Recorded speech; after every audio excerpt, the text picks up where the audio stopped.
అన్నారు. ఏం సమాధానం చెప్పాలో కూడా తెలియలే మాకు. మన చేతిలో ఏముందండి, ప్రజా నిర్ణయం ఏదైతే శిరసాహించాలి, మనం శిరసాహించ తప్పదు అని అన్నాం. తర్వాత ఆయన చీఫ్ మినిస్టర్ అయిన తర్వాత ఒక ఇంటర్వ్యూలో మాట్లాడాడు ఆయన. ఎవరు సార్? జగన్మోహన్ రెడ్డి గారు. నేను ముఖ్యమంత్రిని అయ్యాను, 6 నెలల లోపల భారతదేశంలో అన్ని రాష్ట్రాల కంటే కూడా బెస్ట్ ముఖ్యమంత్రిగా నేను ఎన్నికవుతాను, అంత బాగా చేస్తాను. అలాగే నేను ఈ 5 సంవత్సరాలే కాదు, రాబోయే 30 సంవత్సరాల్లో నేనే ముఖ్యమంత్రిగా ఉంటాను, అంత బాగా చేస్తాను చెప్తే మేము కూడా సంతోషపడ్డాం. ఇది ఒక మంచి ఆలోచన ఉంది, ఒక 6 నెలల లోపల మంచి ముఖ్యమంత్రిగా విజ్ చేసుకుంటాన్నట్టు ఇది అనుకున్నాడు వ్యక్తి తెరలు అడ్డుకట్టుకొని జనానికి దగ్గరికి కూడా వెళ్లకుండా హెలికాప్టర్స్లో తిరుగుతా, ప్రజలకు ఏ కష్టం వచ్చినా కూడా ఆదుకోకుండా వెళ్లకుండా ఇట్లా ఉండి తను తీసుకున్న నిర్ణయాలన్నీ కూడా ఎంత తప్పుడు నిర్ణయాలు అనేది అందరికీ అర్థమైంది. ప్రమాణ స్వీకారం చేసిన తర్వాత ఎవరైనా ముఖ్యమంత్రి అనేవాడు ఒక కన్స్ట్రక్టివ్ ఆలోచనతో రావాలి తప్ప ఒక డిస్ట్రక్షన్ ఆలోచనతో రాకూడదు. ఆయన ప్రమాణ స్వీకారం చేసిన మరుసటి రోజే ప్రజావేదిక అని ఉన్నదాన్ని బుల్డోజర్లు తీసుకొచ్చేసి లేకపోతే ప్రక్లైనర్లు తీసుకొచ్చేసి ఘోరంగా డిస్మాంటిల్ చేశారు. నిజంగా తెలివాడైతే అది స్ట్రక్చర్ మీద కట్టిందండి, ఐరన్ స్ట్రక్చర్. ఇప్పుడు లేటెస్ట్గా బిల్డింగ్లు అన్నీ కూడా ఐరన్ స్ట్రక్చర్స్ మీద కడుతున్నాం.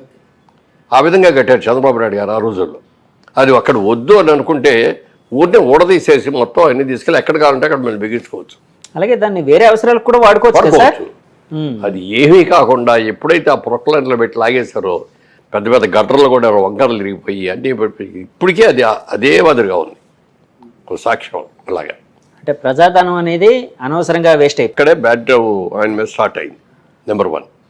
నెంబర్ 2, ప్రతీకారం అనేది ఒకటి ఎక్కువైపోయింది. ఓకే, తెలుగుదేశం వాళ్ళు అంటే ప్రతీకారం, లేకపోతే ఒక కులం అంటే ప్రతీకారం, వాడు మన సరిగ్గా ఇది చేయట్లేదంటే వాడి మీద ప్రతీకారం, ఆఫీసర్ లేదంటే వాళ్ళ మీద ప్రతీకారం. ఇలా ఈ ప్రతీకార ముఖ్యమంత్రిగా ఉన్న అతను ఎలా సాధిస్తాడు? ఆయన చెప్పిన మాటలకి నువ్వు చేసేదానికి సంబంధం లేదే అనుకున్నాం.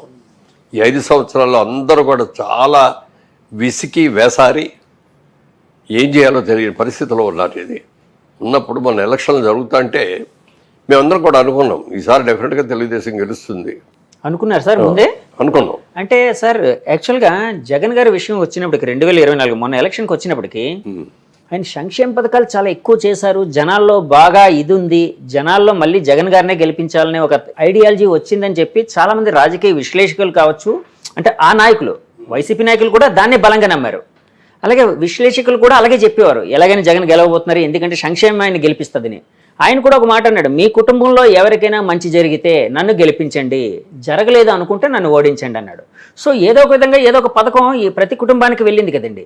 అంటే అది కూడా ఆయన్ని ఓడించి తెలుగుదేశాన్ని గెలిపించేంత ఇదిగా ఉందని ఎలా భావించారు సార్? అంటే ఏదైనా స్ట్రాటజీ అంటే ఆయన ఇప్పుడు కూడా రండి, ఒక బండికి 2 ఎడ్లు ఉంటాయి, 2 ఎడ్లు సమానంగా నడిస్తేనే బండి ముందుకెళ్తుంది. ఓకే, ఒక ఎద్దు వెనక్కి ఒక ఎద్దు ముందుకి లాగితే బండి వెళ్ళదు, సాగదు, గమ్యం చేరలేదు. ఇది బండికి 2 ఎడ్లు కూడా, ఒకటేమో అభివృద్ధి, ఒకటేమో సంక్షేమం.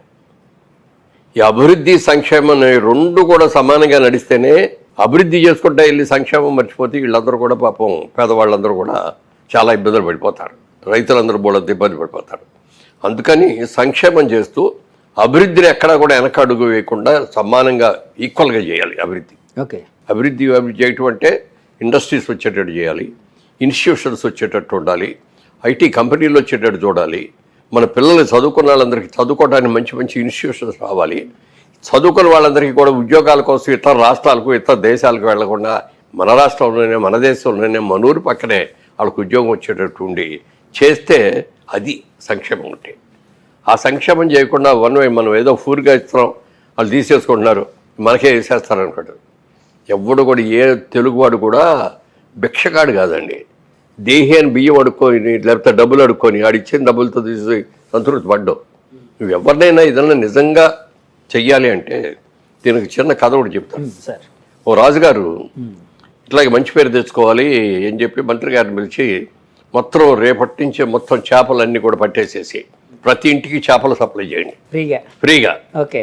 రాజుగారు భలే చేశారు, మనందరికీ కూడా ఫ్రీగా చేశారని చెప్పి అందరూ అనుకోవాలి అని. అప్పుడు మంత్రి గారు అన్నారంట, ఏమండి అట్లా ఉచితంగా ఇస్తే అంత పెద్ద కరెక్ట్ కాదేమనంటే, లేదు మీకు తెలియదు, నేను చెప్తున్నా కదా, ఫ్రీగా ఇచ్చాడు అన్నాడు. ఫ్రీగా ఇవ్వటం మొదలుపెట్టాడు. అందరూ ప్రజలందరూ కూడా అబ్బా రాజుగారికి ఎంత ప్రేమ మన మీద, భలే చేస్తారని చెప్పి అందరూ అన్నారు, పొగిడారు కూడా. ఓ సందర్భం ఏదో వచ్చి ప్రాబ్లం వచ్చి ఓ 10 రోజులు ఇవ్వలేకపోయాడు.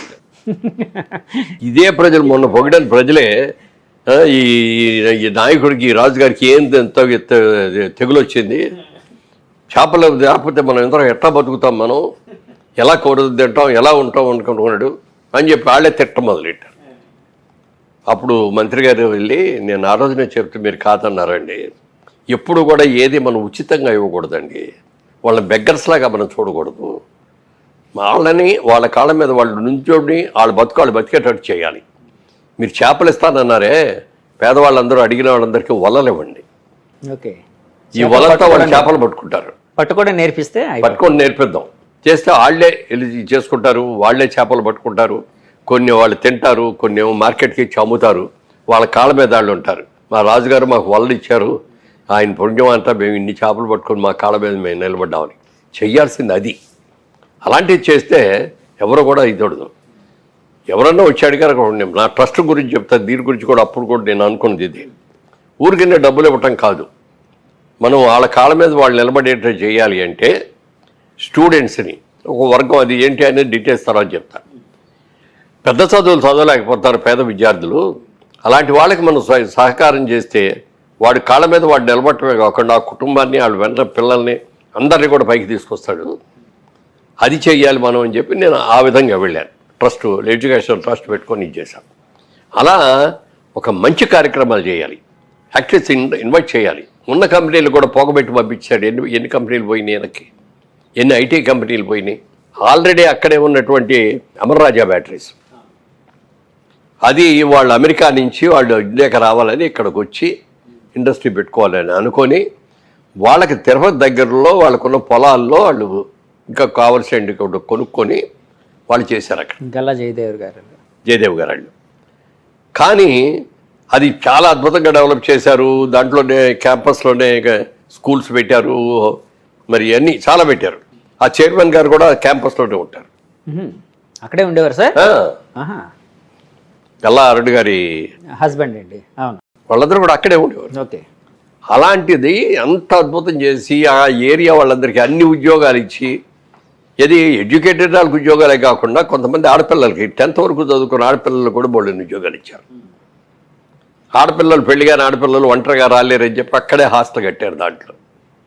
అలా చేసి ఎంత చేసి అంత బాగా చేస్తా అంటే ఆ కంపెనీ మేము వారితో వియో అందిన తర్వాత వెళ్ళి చూసాం వాళ్ళ కంపెనీలన్నీ ఎంత అద్భుతంగా ఉన్నాయంటే, లోపల ఎక్కడ కూడా మన సొంత ఇంట్లో కూడా ఉండనంత నీట్గా ఉంది. ఎంత బాగా మెయింటైన్ చేస్తారండి, ఎలా మెయింటైన్ చేస్తారంటే అది చిన్న చిరులో విరివాడు. వాళ్ళతో బంధుత్వం ఉందండి? ఉంది. ఓకే, వియ్యం అన్నారు కదా. అంటే మా తమ్ముడు కిషోర్ గారు ఉన్నారు.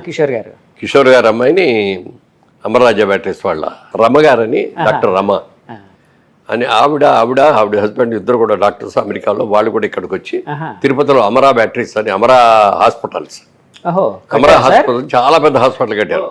ఇక్కడ మనకున్న పెద్ద పెద్ద హాస్పిటల్స్ ధీటుగా కట్టారు. 8 అంతస్తులో 10 అంతస్తులో కట్టి పెద్ద హాస్పిటల్ కట్టారు ఎయిర్పోర్ట్ పక్కనే.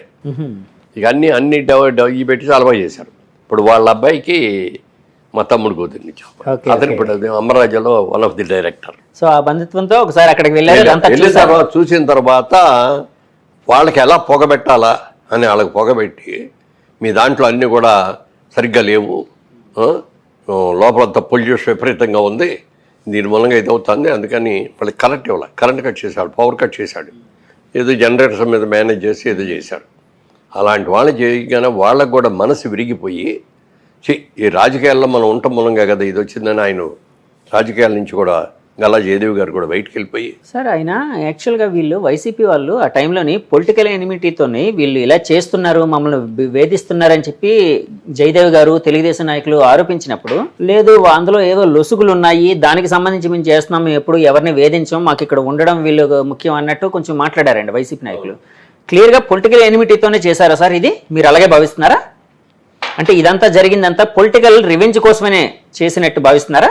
అయి ఉంటుందండి, అది నేను కరెక్ట్గా చెప్పను. ఓకే. బట్ పొలిటికల్ రెవెన్యూ అనేది కూడా ఒకటి ఉంది. తర్వాత ఏదో ఫైనాన్షియల్గా వీళ్ళు బెనిఫిట్స్ అయ్యో అడిగినట్టున్నారు, అవి ఇచ్చినట్లేరు. Okay okay. ఏదైనా కానీ ఆ. ఒక ఎనిమిటీ పెంచుకున్నాడు, వీళ్ళని మూతం వేయించాలి ఫ్యాక్టరీ. మనం చేసి ఆపిస్తే కానీ వీళ్ళు మనం చెప్పిన మాట వినరు అన్న లెవెల్లో దాన్ని చేశారు. ఇప్పుడు తెలంగాణకు వచ్చారు కదా సార్, అది చెప్తున్నా. అదే అక్కడ తిరుపతిలో ఇంకా 4 యూనిట్లు పెట్టాలి పెద్దవి, కొత్తవి.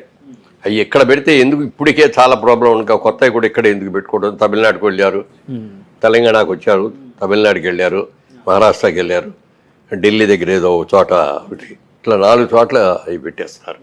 ఇవన్నీ అక్కడ ఉండాల్సినే కదా.